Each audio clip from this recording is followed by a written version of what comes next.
Sur une note plus dramatique, je voulais souligner que je reçois énormément de témoignages contre l'hôpital européen, qui, vous le savez, est l'hôpital qui a massacré, assassiné mon père. Je reçois énormément de témoignages sur les méthodes qu'ils emploient, qui sont les mêmes qui ont été employées avec mon père, sur la façon inhumaine dont les patients sont traités, sur leur harcèlement pour faire accepter une euthanasie, sur... Excusez-moi, c'est dur pour moi. Ça fait remonter beaucoup de choses. Ce que je lis fait remonter beaucoup de choses, mais il faut que vous continuiez à me les envoyer. Il ne faut pas que ces gens-là s'en sortent.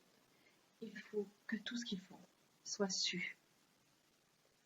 Il faut que tout ce qu'ils font soit su. Il ne faut pas avoir peur de parler. Ces gens-là n'ont aucun respect pour la vie humaine, pour les patients, pour leur famille. Ces gens-là ajoutent au traumatisme de la personne malade, de sa famille, à la détresse. Ce que j'ai vu là-bas,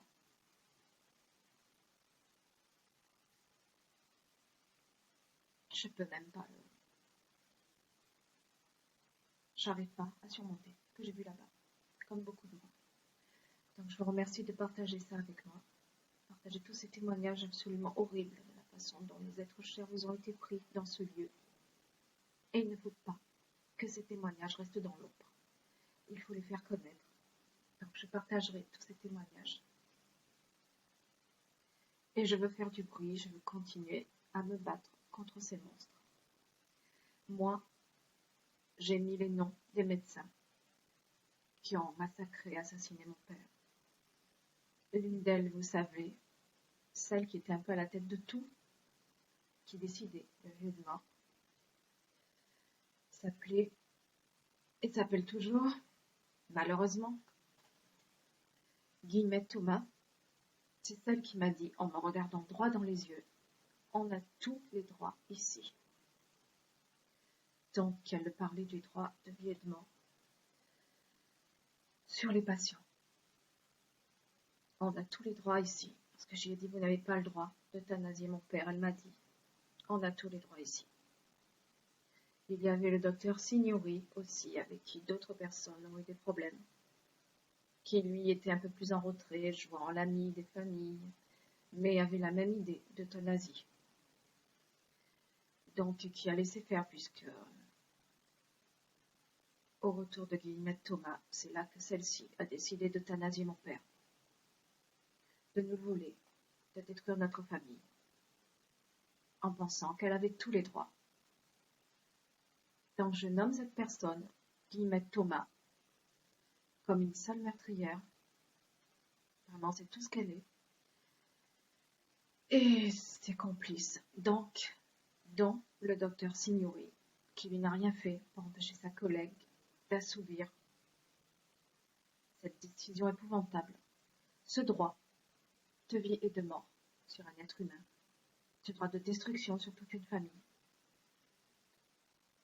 Donc continuez à m'envoyer vos messages, vos témoignages.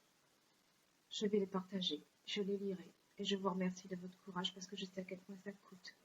Et il m'arrive de pleurer pendant des heures lorsque je lis ce que vous m'envoyez.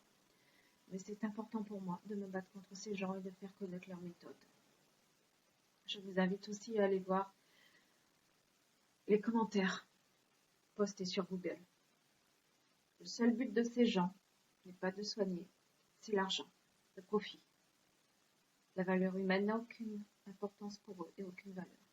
La vie humaine n'a aucune valeur pour eux. Excusez-moi.